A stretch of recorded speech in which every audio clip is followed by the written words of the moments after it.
हाँ, हाइड्रोफॉर्म मोल के बारे में हम बात करेंगे कि जब भी आपके पास जो विलाई की हमने बात की ना, ये विलाई, फिर इसके बाद इसमें ये जो है ना ब्लड वेसल्स हैं, इसके इर्द गिर्द जो है ना हमारे पास वो ट्रोपोप्लास्टिक सेल है, सिंसेशन ट्रोपोप्लास्ट हो रही है। सही है।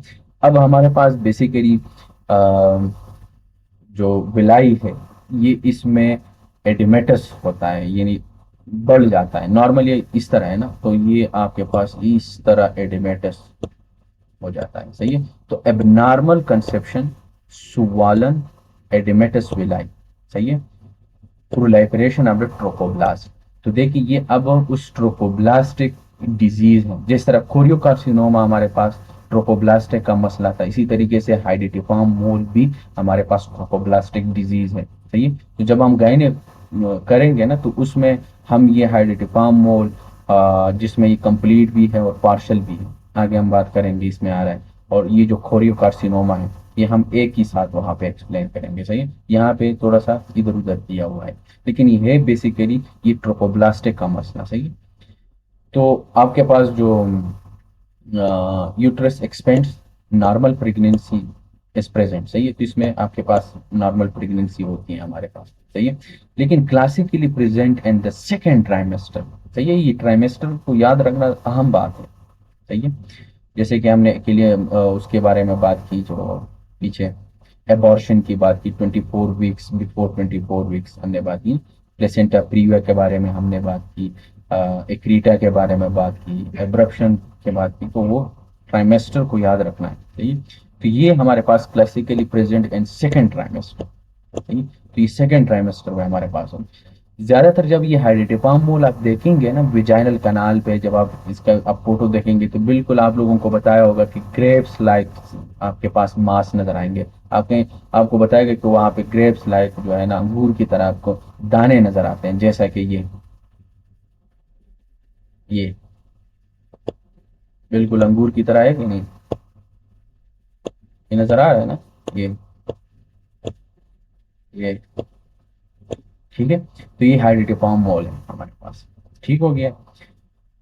हाँ, तो इसलिए कहते हैं ना कि grapes like masses through vaginal canal. Vaginal canal जब आप देखेंगे थ्रू आउट, तो आपको ये ग्रेप्स लाइक मासेस आपको नजर आएंगे। तो इसको हम कहेंगे हाइड्रोटिफॉर्म मोल। सही है। ट्रोपोप्लास्टिक वाले मसला है हमारे पास।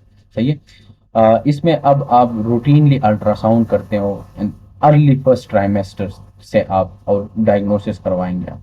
सही है। तो इसलिए डायग्नोस रूटीनली हमने करना है। सही है। फर्स्ट ट्राइमेस्टर से। सही है।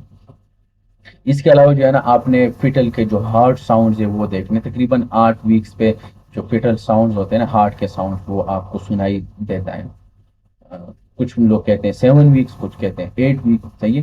तकरीबन आपने एवरेज जो होता है वो 8 वीक्स आप लोगों ने ध्यान में रखना है कि 8 वीक्स में जो है ना वो फिटल साउंड जो है ना वो स्टार्ट होता है। सही है। 8 वीक्स में तो फिटल हार्ट साउंड जो है ना वो आपने देखना है। इसलिए हम रूटीनली जो है ना वो अल्ट्रासाउंड करते हैं और ये साउंड सुनने की कोशिश करते हैं कि ये हमारे पास है कि नहीं है।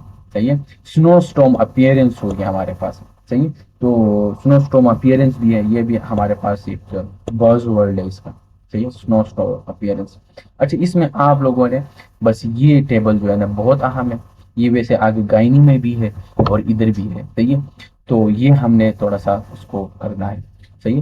तो इसमें एक है हमारे पास कंप्लीट मोल और एक है पार्शल मोल। सही है। इस हाइड्रोटिफॉर्म मोल को हमने क्लासिफाइड किया है पार्शल मोल में और कंप्लीट मोल में। सही है। अगर हम पार्शल मोल की अगर हम बात करें ना, तो ऐसा समझ लें कि ये आपके पास ओवम है। ठीक है ना, और कोई दो स्पर्म आके इस ओवम में एंटर हो जाते हैं। सही है। नॉर्मल एग है ये आपके पास, नॉर्मल एग, लेकिन दो स्पर्म आया और इसमें एंटर हुआ। सही है। जब यहाँ पे एंटर हो जाते हैं तो जाहिर सी बात है फिर फर्टिलाइजेशन होगी। सही है। तो आप लोगों को कुछ क्रोमोसोम मिलेंगे। अब होना तो चाहिए कि 46। ठीक है। Sorry 23 P I. हाँ। तो अब आपके पास 69 क्रोमोसोम आपके पास मिलेंगे, क्योंकि दो क्रोमोसोम आए, सॉरी स्पर्म आए हैं नॉर्मल एग में, फर्टिलाइजेशन जो हुई है। तो जब फर्टिलाइजेशन होगी आपको क्रोमोसोम तकरीबन 69 क्रोमोसोम आप लोगों को मिलेंगे। इसको हम कहेंगे पार्शल मोड।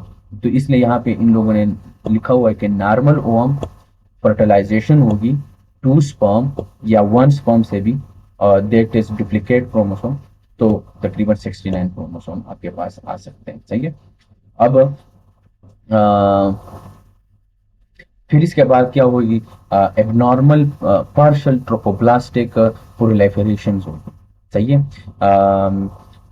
जिसमें आपके पास जो रिस्क इंक्रीज होता है इसका, वो किस चीज का रिस्क इंक्रीज होगा, खोरियोकार्सिनोमा का। सही है। तो जो फिटल टिश्यू होंगे इसमें आपके पास प्रेजेंट होंगे, जो पार्शियल है, क्योंकि नॉर्मल एग है हमारे पास और 2 स्पर्म हुआ है आए हुए, तो इसलिए फिटल टिश्यू हमारे पास इसमें मौजूद होंगे।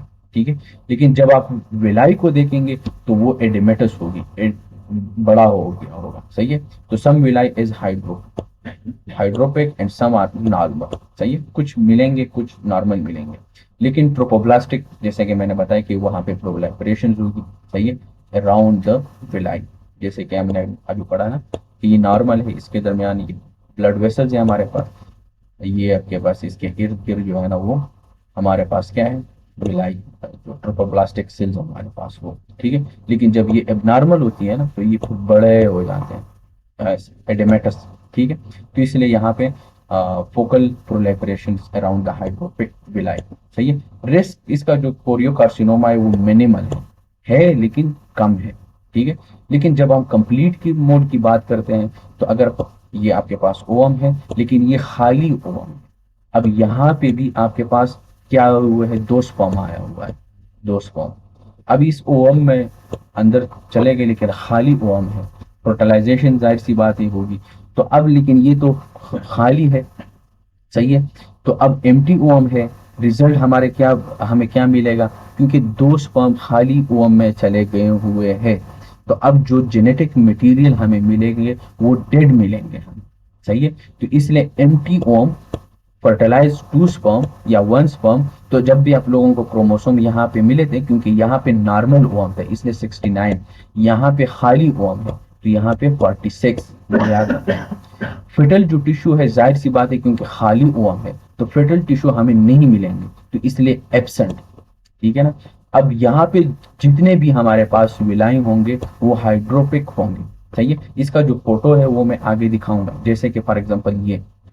सही है। तो ये आप लोगों को जो विलाई है बेसिकली, जो अभी मैंने आप लोगों को थोड़ा सा हाथ पे भी ड्रा किया था, ये विलाई है हमारे पास, ये इतना एटेमेटस बड़ा हो गया है हमारे पास।